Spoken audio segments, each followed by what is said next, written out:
We're always looking for snack options, and Muthiya is a very well-known and the most common Gujarati snack.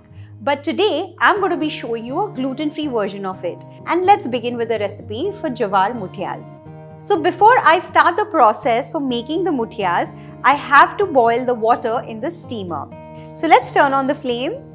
So in a bowl, I've taken about 1.5 cups of finely chopped dudhi or lauki or bottle gourd, whatever you want to call it. I've just used the chopper and just finely chop it. Make sure that you do not grate the dudhi because it's going to ooze out a lot of water and I don't want that to happen. So use finely chopped dudhi or lauki. Now into this, I'm going to add in a few ingredients. So first add in the salt because I wanted to ooze out some water. Let's add in the seasoning ingredients. Coriander and cumin seed powder, 1 teaspoon. Turmeric powder, half a teaspoon. Red chilli powder, half a teaspoon. 2 tablespoons of sugar. Gujaratis like to add some amount of sugar in their food. So obviously in the Muthiyas, some sugar goes in as well. Next, let's add in 1.5 tablespoons of curd. 1.5 tablespoons of ginger-chilli paste. Coriander leaves. Half a teaspoon of grated garlic or garlic paste. This is optional, so if you don't want to add, you can just skip it. Next, squeeze in juice of 1 lemon. Give all these ingredients a good mix. Let this mixture rest for 2 minutes. I want the natural water of the dudhi or bottle gourd to ooze out, which will help us to bind the Muthiyas. 2 minutes are up and now let's add in 1.5 tablespoon of oil. Next, I'm going to add in some sorghum flour or jowar flour.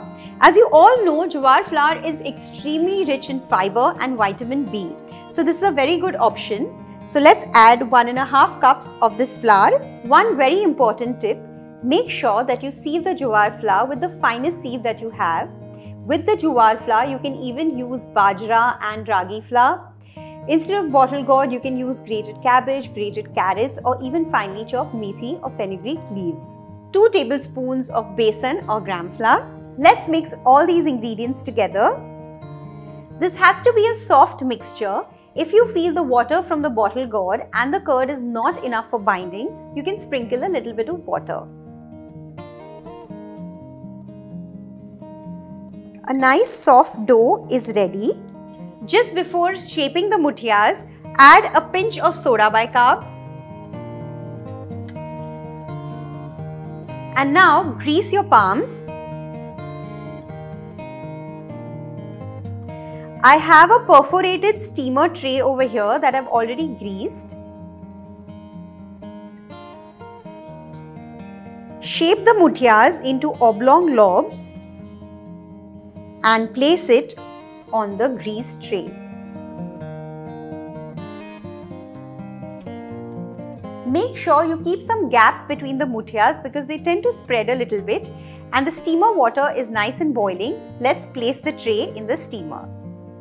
Cover it and let this steam for about 20 to 25 minutes on high flame. 25 minutes are up. Let's check on them. Take a knife and poke it in the center.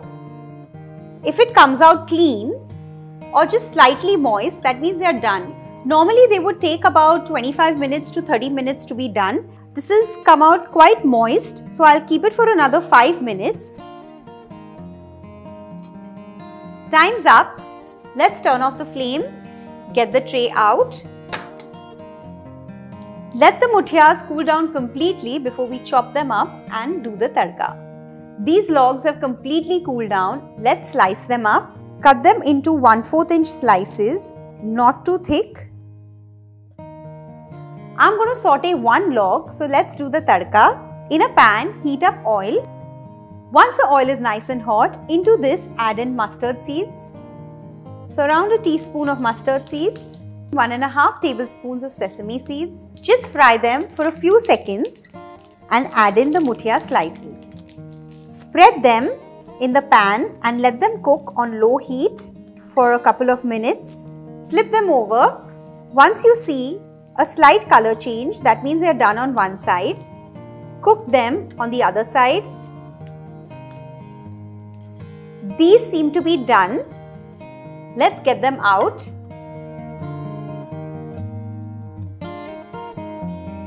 Garnish with a little bit of coriander leaves, and this bowl of gluten-free Jowar Muthiyas is ready.